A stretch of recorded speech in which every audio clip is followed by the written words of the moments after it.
चलो हम लोग आगे बढ़ते हैं। आज हम लोग पढ़ने वाले हैं Newton second law of motion. ठीक है, तो Newton second law of motion पढ़ने से पहले हमको एक टर्म समझना है हम लोग को, लीनियर मोमेंटम। ठीक है, क्या?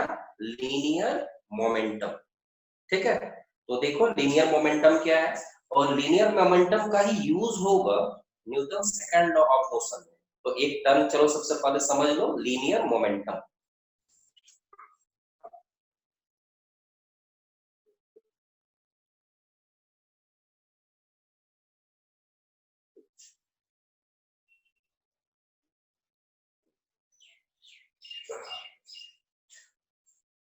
The mass, the product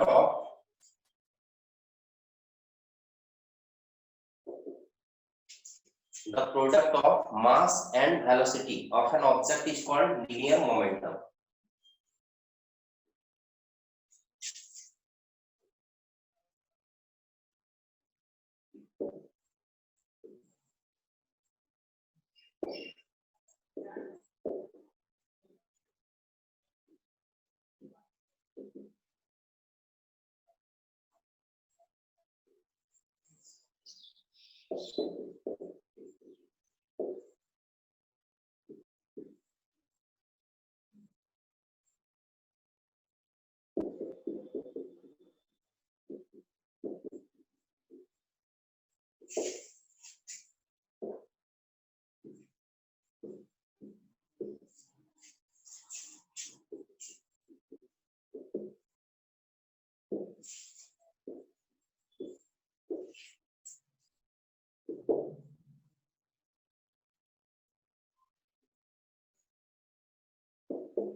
देखो ध्यान दोगे, एक टर्म जो हम लोग पढ़ने वाले हैं लीनियर मोमेंटम। इसमें कुछ छोटी छोटी बातें हैं जो आपको ऑब्जर्व करना है, ध्यान में रखना है। आप बुक में सर। हाँ जी सर आपका वॉइस अच्छा से नहीं आ रहा है। आवाज नहीं आ रहा है, बाकी को आता होगा, बाकी को आ रहा है जी? Yes sir. नो सर, और वीडियो भी ब्लर आ रहा है। Yes sir. आज नेटवर्क प्रॉब्लम हो सकता है, मतलब आज मौसम इस तरह का है ना, हो सकता है उस कारण से इस तरह का होता होगा, है ना। तो कोई अच्छा वीडियो भी सारे बच्चों का ब्लर आ रहा है कि कुछ कुछ बच्चों का, किसका अच्छा आ रहा है? ब्लर आ रहा है। ब्लर आ रहा है। ब्लर आ रहा है। सब वीडियो भी रुक रुक के चल रही है सर। रुक रुक के चल रही है। Yes sir. ओहो, आज का मौसम ही ऐसा है ना, पूरा क्लाउडी मौसम है पूरा। अब पता नहीं नेटवर्क, यहाँ नेटवर्क इशू तो दिख नहीं रहा है, यहाँ पे फुल नेटवर्क दिखा रहा है। ठीक है, अच्छा ठीक है, आज बहुत ही स्लोली हम पढ़ाने वाले हैं। ज्यादा दिक्कत होगा तो आज क्लास नहीं लेंगे, दूसरे दिन ले लेंगे। ठीक है, देख लो, यदि ज्यादा दिक्कत होगा तो आज क्लास पोस्टपोन कर लेंगे, कल हम लोग ले लेंगे। ठीक है, कल आप 2 क्लास कर लोगे, कल मेरा क्लास नहीं रहता है ऐसे। ठीक है, सेंटर में मेरा क्लास नहीं रहता है, तो कल कर लेंगे, कल का मौसम ठीक रह सकता है। आवाज आ रही है मेरी? ये सर अभी वॉइस आ रहा है। चलो ठीक है, हम Yes, काफी क्लोज जाके स्पीकर के काफी सामने जाके बात करते हैं। ठीक है, तो और बहुत स्पीड टोन नहीं रखेंगे, धीमा ही रखेंगे, डोंट वरी। ठीक है, तो देखोगे आज जो हम लोग टॉपिक पढ़ने वाले हैं लीनियर मोमेंटम। क्या है, बुक आप जब फॉलो करोगे तो कुछ कुछ बुक में डायरेक्ट मोमेंटम लिखता है। तो देखो, जो भी हम लोग यहाँ पे पढ़ रहे हैं डायनेमिक्स में या काइनेमेटिक्स का यदि बात करो, तो देखो यहाँ पे क्या है, मोशन, यहाँ पे हम लोग रेक्टिलिनियर मोशन का बात कर रहे हैं, motion in a straight line, या स्ट्रेट लाइन हो सकता है या कोई एक कर्व भी हो सकता है। ठीक है, लेकिन हम लोग कभी इस तरह का रोटेशनल मोशन का बात नहीं किए। ठीक है, कि भाई कोई एक ऑब्जेक्ट है रोटेट करता हुआ जा रहा है, ये क्या है, हायर क्लास में आप पढ़ोगे, ठीक है। रोटेशनल मोशन के बारे में आप हायर क्लास में पढ़ोगे, 11 में पढ़ोगे। कभी कभी कुछ कुछ पार्ट्स होगा तो हम लोग डिस्कस करेंगे ही। तो जितना भी आप यहाँ पे पढ़ रहे हो, जैसे मोमेंटम, तो मोमेंटम दो टाइप का होता है, एक हो गया लीनियर मोमेंटम, एक हो गया एंगुलर मोमेंटम, ठीक है। तो जब रोटेशनल मोशन का केस आता है कि कोई वो ऑब्जेक्ट यदि रोटेट कर रहा है, ठीक है, घूम रहा है कोई एक्सिस पे, तो हम लोग बोलते हैं एंगुलर मोमेंटम उस केस के लिए लेते हैं। और कोई ऑब्जेक्ट यदि मोशन में है तो वैसे ऑब्जेक्ट के लिए हम लोग लेते हैं लीनियर मोमेंटम, ठीक है। तो हालांकि क्लास 9 में एंगुलर मोमेंटम या फिर रोटेशनल मोशन का कहीं जिक्र नहीं है, इसलिए लीनियर मोमेंटम को सिंपली मोमेंटम बोला गया है, ठीक है। तो लीनियर मोमेंटम इसको हम लोग बोलेंगे। बाय द वे मोमेंटम भी बोल दिए तो इसका मतलब यहाँ पे समझ, लीनियर मोमेंटम, ठीक है। तो देखो लीनियर मोमेंटम क्या है, कोई भी ऑब्जेक्ट का हम लोग लीनियर मोमेंटम लेते हैं। कोई भी ऑब्जेक्ट जब मोशन में हो, ऑब्जेक्ट मोशन में होना चाहिए तब हम बोलेंगे उसमें लीनियर मोमेंटम है। ऑब्जेक्ट यदि रेस्ट में है तो हम बोलेंगे मोमेंटम जीरो, ठीक है। तो यहाँ पे क्यों ऐसा ले रहे हैं, कोई भी ऑब्जेक्ट में एनर्जी कितना है, काइनेटिक एनर्जी यदि हम लोग बात करें, काइनेटिक एनर्जी का मतलब क्या, मोशन के कारण जो एनर्जी पोजेस करता है। कोई भी ऑब्जेक्ट मोशन के कारण जो एनर्जी पोजेस करता है उसी को हम लोग बोलते हैं काइनेटिक एनर्जी। तो कोई भी ऑब्जेक्ट में कितना काइनेटिक एनर्जी है वो डिपेंड करता है मोमेंटम पर, डिपेंड करता है वेलोसिटी, ठीक है। तो भाई मोमेंटम क्या है, तो मोमेंटम दो चीजों पर डिपेंड करता है। मोमेंटम, और जो डेफिनेशन लिया गया एक फॉर्मूला के तौर पर है। मोमेंटम क्या, मोमेंटम को हम लोग p से डिनोट करते हैं, स्मॉल p। कोई भी ऑब्जेक्ट का मोमेंटम का मतलब क्या, ऑब्जेक्ट का मास इनटू वेलोसिटी, वही लिखा गया है, linear momentum equal to mass into velocity. तो लिखे क्या है देखोगे,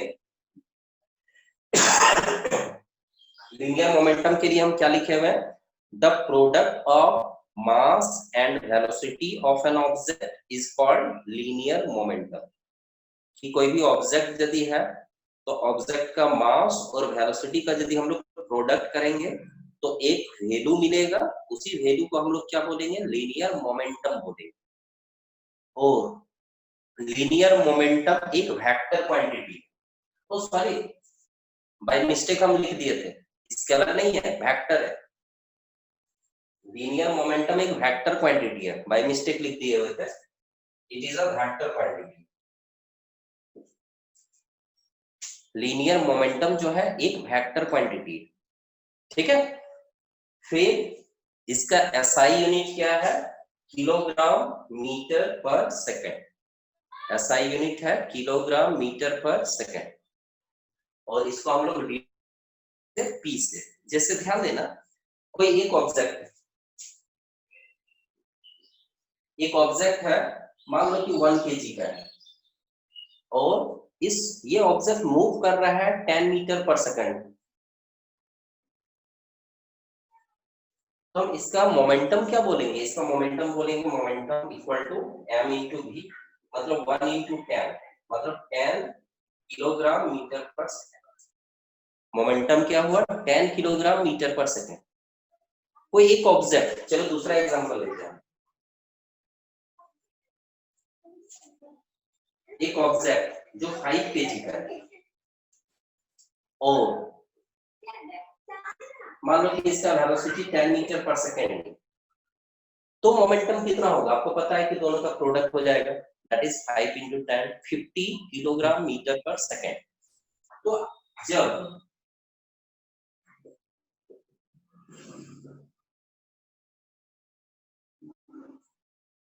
मतलब देखोगे मोमेंटम का जो फॉर्मूला है क्या है, मास इंटू वेलोसिटी।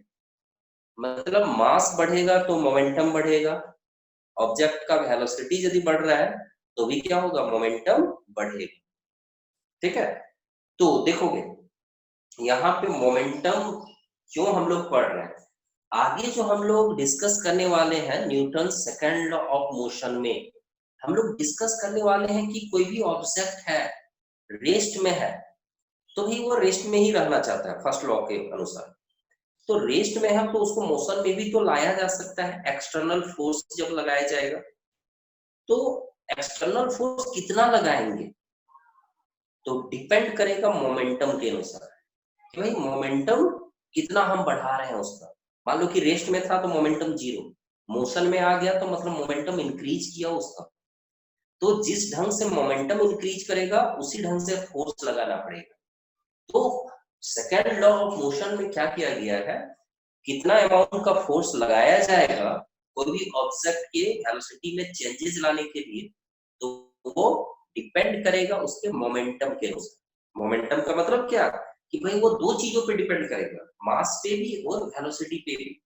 कि कोई भी एक ऑब्जेक्ट है, हम उसका वेलोसिटी बढ़ाना चाह रहे हैं, छोटा ऑब्जेक्ट है कम फोर्स से बढ़ जाएगा, लेकिन बड़ा ऑब्जेक्ट है तो हमको ज्यादा फोर्स लगाना पड़ेगा।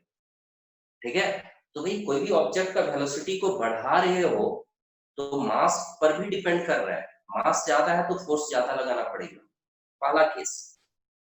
दूसरा केस कि यदि कोई एक ऑब्जेक्ट है उसका वेलोसिटी बढ़ा रहे हो, मान लो कि 0 है, 0 मीटर पर सेकंड है, रेस्ट में था, 10 मीटर पर सेकंड से आप मूव कर रहे हो, तो जितना फोर्स लगाओगे, अब क्या कर रहे हो कि नहीं इसमें ज्यादा हम वेलोसिटी इंक्रीज करना चाहते हैं, मतलब 0 से 30 मीटर पर सेकंड करना चाहते हैं।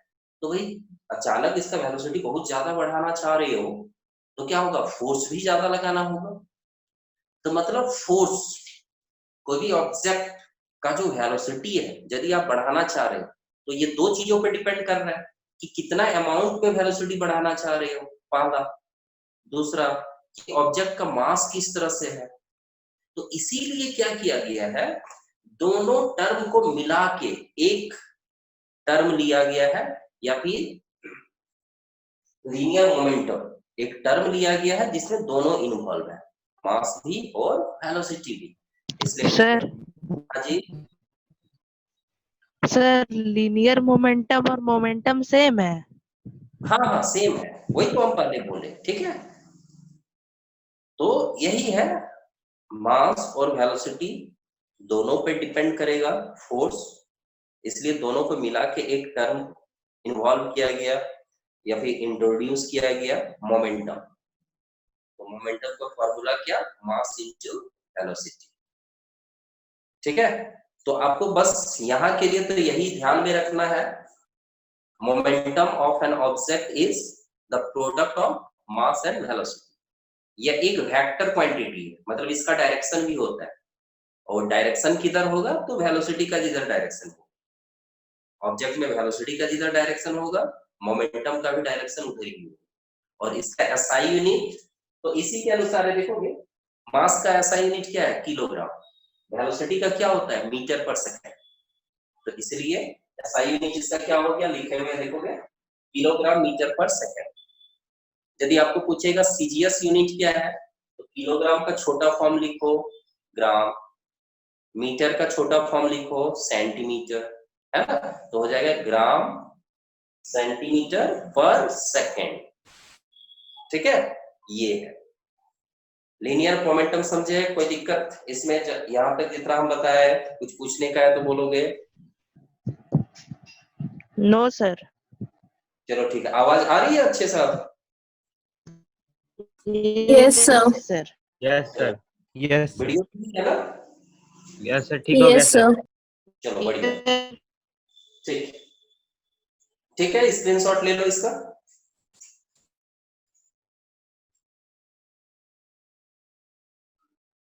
ले लिए सर। ठीक, अब देखो मोमेंटम जो हम लोग पढ़े, बस यही आपको रखना है, मोमेंटम। मोमेंटम किसका होता है, कोई ऑब्जेक्ट का, मास इनटू वेलोसिटी। देखो ध्यान देना, ऑब्जेक्ट यदि रेस्ट में है, ऑब्जेक्ट यदि रेस्ट में है 2 kg का ऑब्जेक्ट है, इनिशियल वेलोसिटी या वेलोसिटी इसका 0, मोमेंटम कितना होगा बताओ इस ऑब्जेक्ट का, ऑब्जेक्ट जो रेस्ट में है 0 है ना? तो ध्यान देना, 2 इंटू 0 0 हो जाएगा, सही बात है। कोई भी ऑब्जेक्ट का मोमेंटम का होना डिपेंड करेगा सिर्फ वेलोसिटी पे। वेलोसिटी है तो मोमेंटम है, वेलोसिटी नहीं तो मोमेंटम भी नहीं, पहला चीज। और मोमेंटम का इंक्रीज करना या डिक्रीज करना, मतलब अमाउंट, मोमेंटम का जो अमाउंट है वो दोनों पर डिपेंड करता है, मास पे भी और वेलोसिटी पे भी। डायरेक्ट प्रोपोर्शन है, मास बढ़ाओ तो मोमेंटम बढ़ेगा, वेलोसिटी बढ़ाओ तो भी क्या होगा, मोमेंटम बढ़ेगा। घटाओगे, मास घटाओगे तो मोमेंटम भी घटेगा, मतलब डायरेक्ट प्रोपोर्शन। एक वैल्यू को बढ़ाओ तो दूसरा भी क्या होगा, बढ़ेगा। ठीक है, तो चलो अब हम लोग पढ़ने वाले हैं Newton second law of motion. देखिए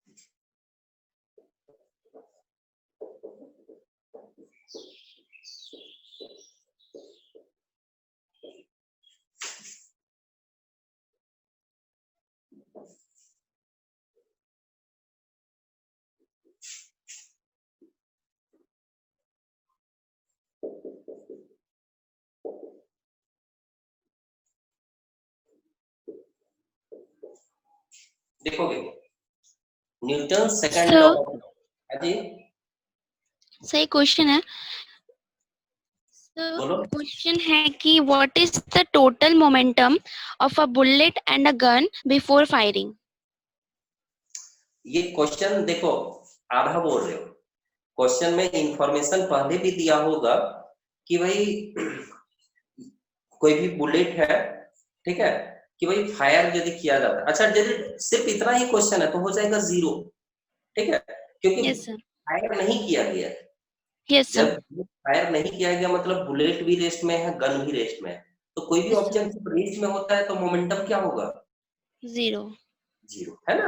तो यस सर। हालांकि हमें ना आगे हम लोग पढ़ेंगे भी कंजर्वेशन ऑफ मोमेंटम, और इस ढंग का न्यूमेरिकल्स भी आएगा, ठीक है। तो अभी जो ओके सर। क्वेश्चन है उसका आंसर 0 होगा, और इस ढंग का क्वेश्चन आगे हम लोग डिस्कस करते हैं, ओके सर, ठीक है। Thank you. यहाँ देखोगे Newton second law of motion, चलो स्टेटमेंट पढ़ेंगे, और इसका एक दूसरे नाम से भी जाना जाता है, क्वांटिटेटिव लॉ, ठीक है। अच्छा बताओगे, हम बताए थे फर्स्ट लॉ ऑफ मोशन को क्या कहते हैं, एक दूसरे नाम से क्या जाना जाता है, sir qualitative law. Qualitative law. First law of motion is known as qualitative law because it qualifies force, क्योंकि वो फोर्स को क्वालिफाई करता है, मतलब फोर्स के बारे में बताता है। और इसको हम लोग क्वांटिटेटिव लॉ क्यों बोलते हैं, क्योंकि यह फोर्स का क्वांटिटी बताता है, मतलब फोर्स का अमाउंट बताता है। मतलब यहाँ से एक फॉर्मूला आने वाला है फोर्स का, आप हो सकता है पहले भी यूज किया होंगे, F equal to M A, F equal to M A, force का जो फॉर्मूला है F equal to M A, इसी के स्टेटमेंट से आएगा, Newton second law of motion इसी के स्टेटमेंट से आएगा, ठीक है। तो चलो देखो, पहले हम स्टेटमेंट लिख देते हैं, थोड़ा सा लंबा स्टेटमेंट है, इसके बाद एक एक टर्म को हम समझा रहे हैं, ठीक है। जो हम लिख रहे हैं उसको आप पढ़ सकते हो, पढ़िए तब तक, फिर हम समझाते हैं।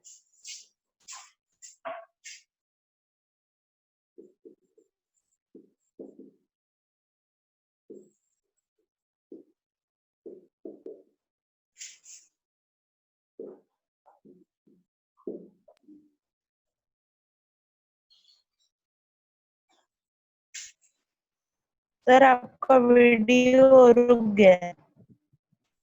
अच्छा आ जाएगा, ठीक है।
ठीक है, देखोगे अब दिख रहा है ना अच्छे से,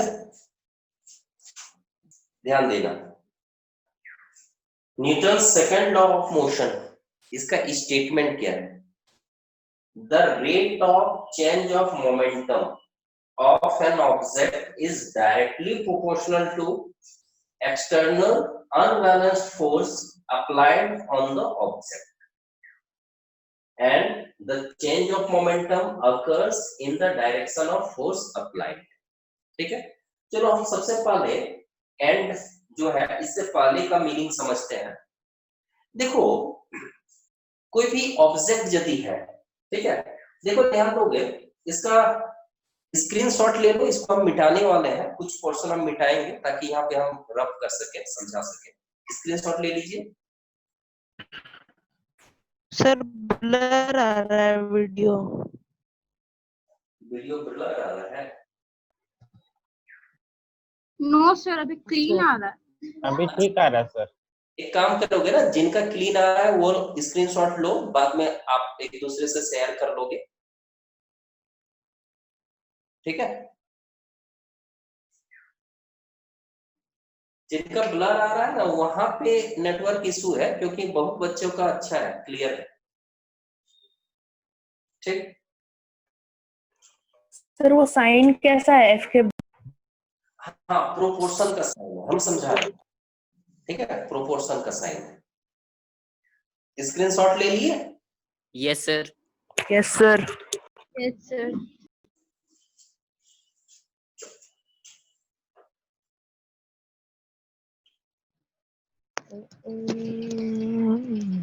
Don't worry about it now. इस स्टेटमेंट में या इसका ये क्वेश्चन में आपको बहुत कुछ नया सीखने को मिलेगा। प्रोपोर्शन का एक साइन दिए हुए थे, है ना, ये आपके लिए नया सिंबल होगा, लेकिन ये आगे हम लोग कई जगह पे यूज करेंगे, ठीक है। ऐसे देखो मैथ में आप पढ़ते होंगे direct proportion and inverse proportion. Direct proportion का मतलब क्या है? एक क्वांटिटी को बढ़ाओ तो दूसरा भी बढ़ेगा। जैसे जैसे आप बोल सकते हो कि भाई मान लो कि घर में गेस्ट आप इनवाइट कर रहे हो और जितना ज्यादा आप स्वीट्स अरेंज करना चाहते हो, तो नंबर ऑफ स्वीट्स और नंबर ऑफ गेस्ट दोनों क्या है? डायरेक्ट प्रोपोर्शन है। मतलब यदि गेस्ट ज्यादा बुलाएंगे तो स्वीट्स भी ज्यादा अरेंज करना पड़ेगा, गेस्ट कम तो स्वीट्स भी कम हमको अरेंज करना होगा। तो ये दोनों एक दूसरे का क्या है? डायरेक्ट प्रोपोर्शन है। आप 7 या 8 क्लास में ये पढ़े होंगे मैथ में, डायरेक्ट प्रोपोर्शन और इनवर्स प्रोपोर्शन पढ़े हो ना? Yes sir. Yes, sir. तो यही जो है ये है प्रोपोर्शन का साइन है। प्रोपोर्शन का साइन है, न्यूमरेटर में कोई पार्ट लिखा है मतलब डायरेक्ट प्रोपोर्शन है, और डिनोमिनेटर में जब पार्ट लिखा हुआ है उसका मतलब इनवर्स प्रोपोर्शन। इनवर्स प्रोपोर्शन का मतलब क्या? एक वैल्यू को बढ़ाओ तो दूसरा घटेगा। जैसे मान लो कि कोई एक दीवार हम बना रहे हैं, ठीक है, एक दीवार बना रहे हैं लेबर से या मैसोन से, राजमिस्त्री से। तो मान लो कि हम 5 लेबर लगाए, 2 दिन में कंप्लीट हो गई। तो यदि हम नंबर ऑफ लेबर्स बढ़ा दिए, 10 लेबर लगा दिए, तो भाई नंबर ऑफ डेज कितना लगेगा? एक ही दिन लगेगा। मतलब नंबर ऑफ लेबर्स बढ़ा रहे हैं, नंबर ऑफ डेज घट रहा है। मतलब यहाँ पे number of labours and number of days inverse proportion है। इस तरह का करते हो ना, ये इस तरह के क्वेश्चंस किए होंगे, याद आ रहा है? Direct variation. Yes sir. हाँ, अभी जो बोले वो इनवर्स इनवर्स। या इनवर्स। तो ये प्रोपोर्शन का साइन है, ठीक है। जब भी ये बोला जा रहा है ना कि भाई फोर्स प्रोपोर्शन, ये प्रोपोर्शन का साइन है। न्यूमरेटर में यदि लिखे हुए हैं कि change in momentum, change in momentum, change in momentum by time, तो न्यूमरेटर में जो लिखे हुए हैं वो डायरेक्ट प्रोपोर्शन है। मतलब मोमेंटम में जो चेंजेस ला रहे हैं, मोमेंटम यदि बदलेंगे तो यदि मोमेंटम हम इंक्रीज करेंगे तो फोर्स भी बढ़ेगा। और यहाँ पे टाइम का यदि बात करें, टाइम यदि बढ़ाएंगे तो फोर्स घटेगा। इसका मीनिंग हम समझा रहे हैं, ठीक है। आगे हम बहुत अच्छे से समझा रहे हैं, चिंता मत करो। तो प्रोपोर्शन का साइन आई थिंक समझ गए होंगे। प्रोपोर्शन का मतलब क्या है? प्रोपोर्शन, ये जो सिंबल है, प्रोपोर्शन का मतलब एक हो सकता है डायरेक्ट प्रोपोर्शन हो सकता है और एक क्या हो सकता है? इनवर्स प्रोपोर्शन हो सकता है। ठीक है, तो देखो मान लो कोई एक ऑब्जेक्ट है, कोई एक ऑब्जेक्ट है, मान लो कि 2 kg का है और इसका इनिशियल वेलोसिटी है, इनिशियल वेलोसिटी u, इसको मान लेते हैं 10 मीटर पर सेकेंड।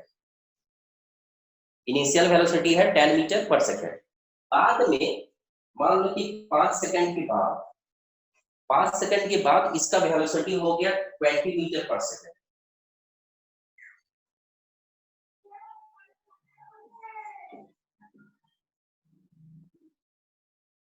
देखोगे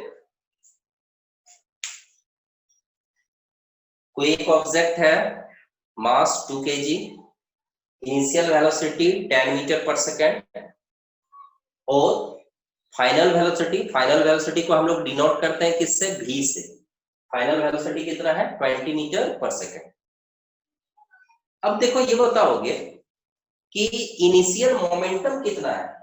p लिखे मतलब मोमेंटम और i लिख देते हैं मतलब initial momentum, pi। Initial momentum कितना है ये बताओ। तो हम बोलेंगे मास इनटू इनिशियल वेलोसिटी कितना है बताओ? 50 सर। 50 नहीं, 2 into 10 है, मास है 2 kg, तो sir 20 sir 20। that is 20 kilogram metre per second.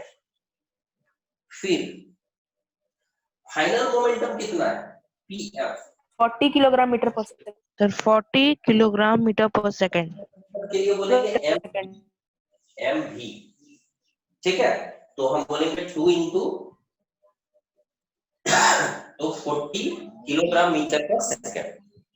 अच्छा देखो एक चीज ये ध्यान देना, ऑब्जेक्ट है, मान लो कि इसके पास इनिशियल वेलोसिटी कुछ था, बाद में इसका वेलोसिटी इंक्रीज कर गया, कुछ टाइम लिया ये 5 सेकंड। अच्छा ये बताओगे इसका वेलोसिटी खुद व खुद इंक्रीज कर सकता है? 10 मीटर पर सेकंड से 20 मीटर पर सेकंड इटसेल्फ खुद व खुद हो सकता है, इंक्रीज कर सकता है?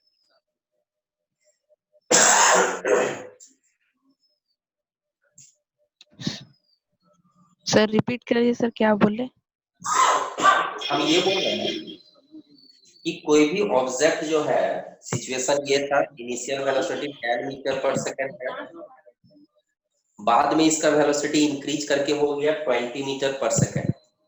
क्या ऑब्जेक्ट का वेलोसिटी खुद व खुद इंक्रीज हो सकता है? 10 से 20 हो सकता है? No sir. No sir. तो ये बताओ यदि इंक्रीज यहाँ पे हुआ है तो रीजन क्या होगा? तो कोई सर कोई फोर्स लगा होगा। कोई एक्सटर्नल फोर्स लगा। वेरी गुड, कोई फोर्स लगा होगा, क्योंकि फर्स्ट लॉ ऑफ मोशन क्या कहता है कि भाई स्टेट ऑफ मोशन जैसा है उसी मोशन को सेम स्पीड सेम डायरेक्शन में चलता रहेगा। कब तक? Unless any external force is applied on it, मतलब इसमें फोर्स लगा और इसका वेलोसिटी इंक्रीज किया। ठीक है, अब हमको ये जानना है कि फोर्स कितना लगा। तो देखो क्या करता है कि फोर्स कितना लगा, तो बोल रहा है कि फोर्स वो डिपेंड करेगा किस पे? चेंज ऑफ मोमेंटम पे। और सिर्फ चेंज ऑफ मोमेंटम पे नहीं, rate of change of momentum. Rate का मतलब क्या हम लोग पहले भी डिस्कस किए हुए थे, याद करना। एक्सीलरेशन का डेफिनेशन में था rate of change of velocity, मतलब change of velocity by time कर देते, मतलब change of velocity in 1 second. Rate का भी होता है इन 1 सेकेंड। तो यहाँ पे भी जब बोला जा रहा है कि इसका मोमेंटम था 20 किलोग्राम मीटर पर सेकेंड, बाद में हो गया 40 किलोग्राम मीटर पर सेकेंड, मतलब इतना जो मोमेंटम इंक्रीज किया ये 5 सेकंड में इंक्रीज किया। तो 1 सेकंड में कितने का इंक्रीज किया? इंक्रीज कितना किया देखो तो, इंक्रीज किया 40, हम बोल सकते हैं 40 माइनस 20। चेंज इन मोमेंटम कितना है? Final minus initial, final momentum minus initial momentum, change in momentum इतना है, तो मोमेंटम में चेंजेस कितने का है 20 मीटर पर सेकंड। और यदि हम लोग बात करेंगे कि भाई 1 सेकंड में कितने का चेंजेस आया, तो हमको क्या करना पड़ेगा, टोटल टाइम से डिवाइड करना होगा। तो हम क्या किया, टोटल टाइम से डिवाइड बाय 5, तो पता चला कि भाई 4 किलोग्राम मीटर पर सेकंड का चेंजेस आ रहा है हर एक सेकंड में। हर एक सेकंड में इसके मोमेंटम में कितने का चेंजेस आया, 4 का, मतलब ये 20 था, 1 सेकंड के बाद हो गया कितना 24, 28, इस तरह से बढ़ते बढ़ते 5 सेकंड के बाद हुआ 40, मतलब हर एक सेकंड में कितने का चेंजेस आया है, 4 का। तो बोला जा रहा है कि भाई ये जो मोमेंटम में चेंजेस ला रहा है, कौन ला रहा है, फोर्स ला रहा है, और फोर्स जो है वो डायरेक्ट प्रोपोर्शन है। डायरेक्ट प्रोपोर्शन है किस पर, rate of change of momentum पर। तो rate of change of momentum का मतलब क्या, change of momentum, change of momentum का मतलब final momentum minus initial momentum by time. ये फोर्स डायरेक्ट प्रोपोर्शन है। डायरेक्ट प्रोपोर्शन का मतलब भाई ये वैल्यू यदि बढ़ेगा तो फोर्स भी बढ़ जाएगा। फोर्स डायरेक्ट प्रोपोर्शन है किसका, rate of change of momentum. Rate of change of momentum का मतलब क्या, change of momentum by time. और चेंज ऑफ मोमेंटम के लिए हम लोग क्या लिखेंगे, final momentum minus initial momentum by time. तो यही एक स्टेट आगे बढ़ाएंगे तो F इक्वल टू ma आएगा। क्या ये यहाँ तक समझ में आ रहा है, force direct proportion to change of momentum by time. Yes sir. Yes sir. Sir 4 kilogram metre per second, क्या बोल रहे हो, 4 किलोग्राम मीटर पर सेकंड क्या आया है, मतलब क्या फोर्स है ये हर सेकंड का। हाँ एक तरह से ये फोर्स है, फोर्स है, इसको न्यूटन लिखेंगे बाद में, ठीक है। Okay sir. देखोगे तो यहाँ पे जो आप देख रहे हो change of momentum by time, that is change of momentum by time का मतलब क्या, rate of change of momentum. यही चीज लिखा है, देखना, the rate of change of momentum of an object is directly proportional to external unbalanced force. अब यहाँ पे अनबैलेंस्ड फोर्स नहीं भी लिखोगे तो भी चलेगा, अनबैलेंस्ड आप चाहो तो हटा भी सकते हो, स्क्रीनशॉट ले लियो, अभी हम हटा रहे हैं। अनबैलेंस्ड नहीं भी लिखोगे तो चलेगा, एक्सटर्नल फोर्स लिख सकते हो, ठीक है। कि भाई फोर्स का अमाउंट जो है वो डायरेक्ट प्रोपोर्शन है rate of change of momentum, ठीक है। और मोमेंटम किधर चेंज करेगा, तो डिपेंड करेगा कि भाई फोर्स किधर लगा है। फोर्स यदि वेलोसिटी के डायरेक्शन में लगा है तो मोमेंटम को बढ़ाएगा, और फोर्स मान लो कि ऑब्जेक्ट मूव कर रहा है इधर और फोर्स लगा है अपोजिट डायरेक्शन में, ठीक है, तो क्या करेगा कि भाई फोर्स क्या करेगा, उसके वेलोसिटी को घटाएगा। और वेलोसिटी को घटाने का मतलब क्या है, मोमेंटम घटेगा। कोई भी ऑब्जेक्ट इधर जा रहा है और इसी के डायरेक्शन में फोर्स लगा तो वेलोसिटी बढ़ेगा। ऑब्जेक्ट मूव कर रहा है इस डायरेक्शन में, वेलोसिटी बढ़ रहा है, इसका मतलब सीधा मतलब है कि फोर्स वेलोसिटी के डायरेक्शन में अप्लाई हुआ होगा। और यदि वेलोसिटी कम हो रहा है, स्पीड कम हो रहा है, मतलब रिटार्डिंग फोर्स है, अपोजिट डायरेक्शन में लगा होगा। तो यही चीज बता रहा है इसके बाद statement, and the change of momentum occurs in the direction of force applied. मतलब फोर्स जिस डायरेक्शन में लगाएंगे मोमेंटम में उधर ही चेंजेस आएगा। यदि हम क्या करेंगे, वेलोसिटी के डायरेक्शन में फोर्स लगाएंगे तो क्या होगा, वेलोसिटी जिस डायरेक्शन में होता है मोमेंटम भी उसी डायरेक्शन में होता है। तो वेलोसिटी के डायरेक्शन में फोर्स लगाएंगे तो मोमेंटम भी क्या होगा, बढ़ेगा।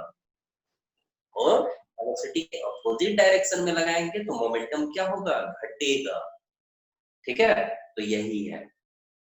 तो इसका बाद में जो दिया गया है एंड के बाद का यही मीनिंग है कि भाई फोर्स वेलोसिटी के डायरेक्शन में लगाओ तो मोमेंटम बढ़ेगा, और ऑब्जेक्ट जिधर जा रहा है उसके ऑपोजिट डायरेक्शन में यदि हम लोग फोर्स लगा दिए तो क्या होगा, उसका मोमेंटम घटेगा या वेलोसिटी भी घटेगा। ठीक है, तो चलो ध्यान देना, इसको फिर से हम एक बार लिखते हैं, डोंट वरी, इसको हम पूरा एक बार फिर से लिख रहे हैं और स्टेटमेंट के साथ लिख रहे हैं, और अभी भी दिक्कत जहां पे होगा आप लोग बताना।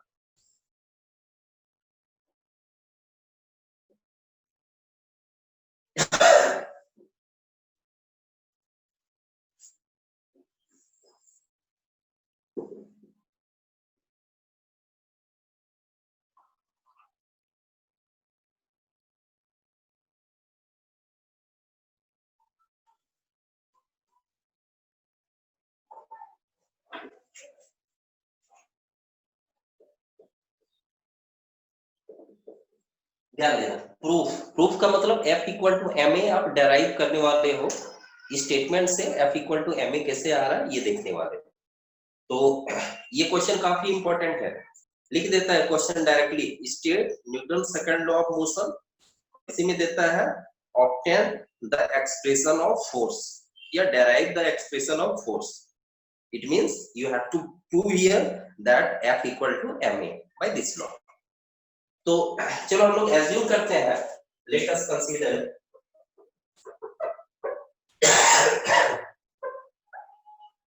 an object of mass m moving with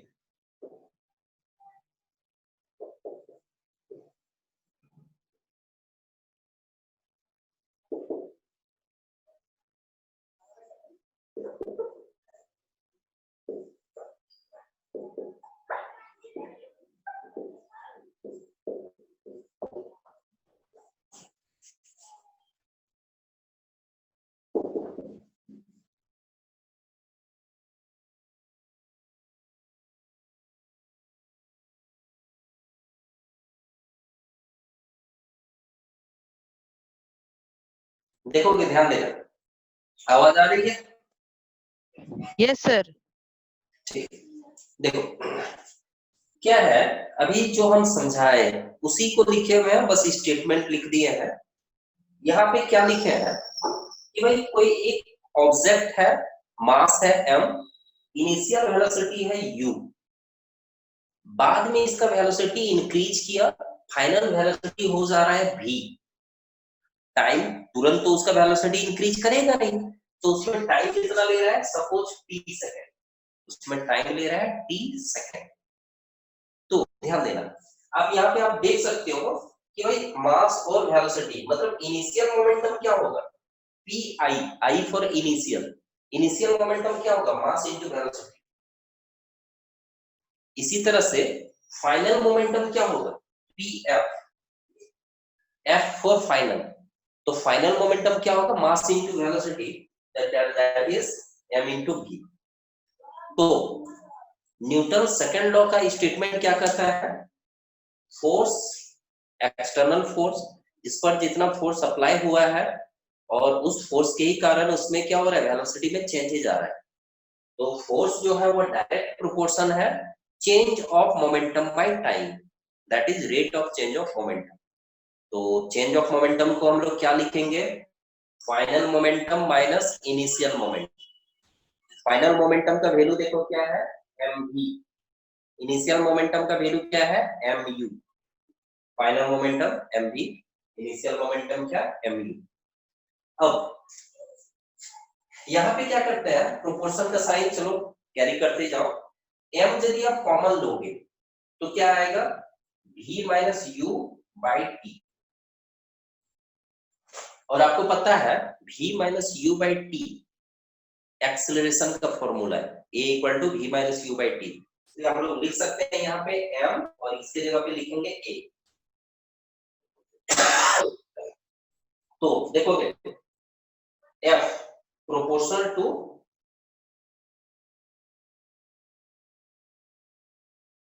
जिस f प्रोपोर्शनल टू ma है। अब हम लोग क्या करेंगे, प्रोपोर्शन का साइन जब भी हम लोग हटाते हैं तो एक कांस्टेंट देते हैं। तो अब हम लोग बोलेंगे कि भाई f equal to k m a, ध्यान देना, कांस्टेंट क्यों देते हैं? कांस्टेंट ये बताता है कि यहाँ पे प्रोपोर्शन का मतलब क्या है? एक्सेलरेशन बढ़ाओ तो फोर्स भी बढ़ेगा। मतलब क्या, यदि हम एक बड़ा ऑब्जेक्ट, मतलब ज्यादा मास वाले ऑब्जेक्ट को हम मूव कराना चाह रहे हैं तो फोर्स ज्यादा लगेगा। एक्सेलरेशन, यदि कोई ऑब्जेक्ट में एक्सेलरेशन ज्यादा चाहिए, मतलब ज्यादा वेलोसिटी में इंक्रीज कर रहे हैं, तो भी फोर्स ज्यादा लगेगा।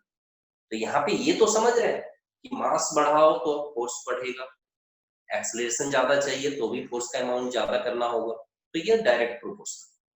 लेकिन किस रेट से बढ़ेगा, किस रेशियो से बढ़ेगा? कि भाई मास यदि हम 2 गुना कर दिए तो क्या फोर्स भी 2 गुना होगा कि फोर्स 4 गुना लगेगा? तो इसके लिए क्या करते हैं कि किस रेट से फोर्स बढ़ेगा, तो इसीलिए क्या करते हैं हम लोग, एक कांस्टेंट देते हैं कि भाई मास को यदि हम डबल किए तो फोर्स भी डबल लेना पड़ेगा। तो यही हमको देखना पड़ेगा। तो के का वैल्यू निकालेंगे अभी हम। के का वैल्यू हो सकता है कि भाई मास डबल करो तो फोर्स भी डबल हो रहा है। इसका मतलब क्या है कि भाई जितना मल्टीप्लाई कर रहे हैं मास पे, फोर्स पे भी उतना ही मल्टीप्लाई हो रहा है। तो यहाँ पे के का वैल्यू क्या होगा ये निकालेंगे। तो इसके लिए क्या किया गया, एक्सपेरिमेंटली देखा गया कि यदि हम 1 kg का ऑब्जेक्ट लेते हैं और ऑब्जेक्ट में यदि हम एक्सीलरेशन चाहते हैं 1 मीटर पर सेकंड स्क्वायर,